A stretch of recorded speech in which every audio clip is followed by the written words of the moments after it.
السلام علیکم۔ ثقب زکاتی کا بیان سماعت فرمائیں۔ اس کے پاس دولت بہت ساری تھی لیکن بچے چھوٹے چھوٹے تھے۔ اس نے تھیلے کے اندر سونا ڈالا کہ یہ کسی کے سپرد کر جاؤں کہ میرے بچے بڑے ہوں تو سوچا غریب کو دیا تو وہ سنبھال نہیں سکے گا، بچوں کو دیا تو وہ ضائع کر دیں گے۔ ایک دوست تھا اس کا امیر ترین، اس کو کہا کہ میاں یہ سونا اور تھیلا ہے، ساتھ وصیت نامہ لکھا جب میرے بچے بڑے جوان ہو جائیں بالغ ہو جائیں تو جو تیرا جی چاہے ان بچوں کو دے دے۔ یہ اس نے وصیت کی اور وہ سب کچھ اس کے سپرد۔ بچے جوان ہوئے، اس نے لوگوں کو بلایا، بچوں کو بلایا، سونا تھیلا سب کچھ سامنے رکھا، وصیت نامہ پڑھا۔ ان کے باپ نے جب مرتے ہوئے مجھے یہ سونا تھیلے میں ڈال کر دیا تو ساتھ یہ وصیت نامہ لکھ کر دیا کہ جب میرے بچے جوان ہوں گے جو تیرا جی چاہے بچوں کو دے دے۔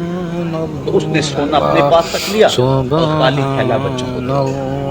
اب سارے کہیں ظلم ہوا ہے، یتیموں کے ساتھ ظلم ہوا ہے، لیکن کریں کیا کہ وصیت نامہ ہی ایسا تھا، نہ عدالتی چارہ جوئی ہو سکتی ہے، نہ اس کو کہا جا سکتا ہے، سارے کہیں ظلم ہوا۔ علماء سے پوچھا کہا ظلم ہوا، لیکن کیا کہا جا سکتا ہے؟ وصیت نامہ کے اندر بات ہی ایسی تھی کہ اس نے زیادتی کی ہے اور سب کچھ خود رکھ لیا۔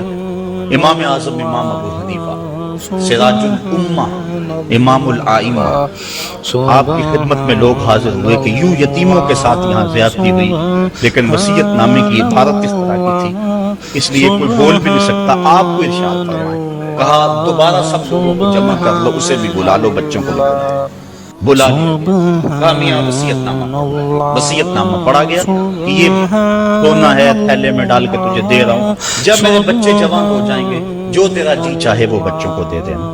آپ نے فرمایا پھر پڑھو، اس نے پھر پڑھا، کہا اب تم بتاؤ تمہارا جی سونے کو چاہ رہا ہے یا تھیلے کو چاہ رہا ہے؟ اس نے کہا میں تو سونا رکھنا چاہتا ہوں۔ کہا وصیت نامہ پڑھو، وصیت میں ہے جب بچے جوان ہوں گے جو تیرا جی چاہے وہ بچوں کو دے دینا۔ اب تیرا جی تو سونے کو چاہ رہا ہے اور وصیت میں لکھا بھی یہ ہے کہ جو تیرا جی چاہے وہ بچوں کو دے دینا، لہٰذا سونا دینا، بچوں کو تھیلا رکھ خود۔ تو امام اعظم نے اس طرح ان یتیموں تک فرمائی تو کہا لن تنالوا البر حتی تنفقوا مما تحبون، تم اتنی دیر تک نیکی کی حقیقت کو نہیں پہنچ سکتے جب تک اس کو تم اللہ کی راہ میں خیرات نہ کرو جس کو تم خود پسند کرو۔ اللہ مما تحبون، تو انسان اس کو راہ خدا میں خیرات کرے جس کو خود پسند کرتا ہے۔ اور آگے فرمایا وَاعْلَمُوا، اور جان لو ان اللہ غنی حمید، اللہ غنی بھی ہے اور سراہا ہوا، اسے تمہارے مالوں کی ضرورت نہیں ہے، وہ ان غریبوں کو خود بھی تو دے سکتا تھا، تمہاری ڈیوٹی لگائی کہ تم دینا، خود بھی تو دے سکتا تھا، لیکن یہ تمہاری آزمائش، ان کی آزمائش اور تمہاری آزمائش، اب دیکھتے ہیں کون اپنی آزمائش میں پورا نکلتا ہے۔ الشیطان یعدکم الفقر ویامرکم بالفحشاء، شیطان تمہیں اندیشہ دلاتا ہے محتاجی، اگر تم نے اللہ کی راہ میں دیا تو تم محتاج ہو جاؤ، تمہارے پاس اتنی دولت نکل جائے گی۔ وَيَأْمُرُكُمْ بِالْفَحْشَاءِ، اور تمہیں بے حیائی کا حکم دے۔ بے حیائی سے یہاں مراد علماء تفسیر فرماتے ہیں بخل ہے، کنجوسی، اور کنجوسی کو بے حیائی اس لیے کہا گیا کہ اس سے بڑی کیا بے حیائی ہوگی کہ غریب نانے شبینہ کو ترستا ہو اور امیر دولت کو سنبھال کے بیٹھا ہے، یہ بے حیائی نہیں ہے تو اور کیا۔ امام غازی تفسیر کبیر کے اندر اسی آیت کریمہ کے تحت 5-6 چیزیں بیان فرمائی کہ صدقہ کب چھپا کے دینا چاہیے اور کب ظاہر دینا چاہیے۔ گفتگو وہ لمبی ہے، میں ایک بات عرض کر کے اجازت چاہوں گا اور بات آگے بڑھاؤں گا۔ 2 طرح سے جو ہے وہ صدقہ دیا جاتا ہے، ظاہر اور خوشی، اور اس میں اگر کسی شخص کو آپ دے رہے ہیں، کسی ذات کو دے رہے ہیں تو پھر اس وقت مستحب اور بہتر یہ ہے کہ آپ چھپا کے دیں۔ کسی کی مدد ذاتی طور پہ کر رہے ہیں، غریب ہے، بیوہ ہے، یتیم ہے، تو پھر اس کی غربت کا اشتہار نہ لگائیں، پھر بہتر ہے کہ چھپ کے دیں۔ اور آقا کریم نے فرمایا 7 اشخاص قیامت کے دن اللہ کے عرش کا ٹھنڈا سایہ پائیں گے جب کوئی سایہ نہیں ہوگا، ان میں ایک شخص یہ فرمایا وَرَجُلٌ تَصَدَّقَ بِصَدَقَةٍ فَأَخْفَاهَا حَتَّى لَا تَعْلَمَ شِمَالُهُ مَا تُنْفِقُ يَمِينُهُ، وہ آدمی جس نے تنہائی میں صدقہ دیا اور اتنا خفیہ دیا کہ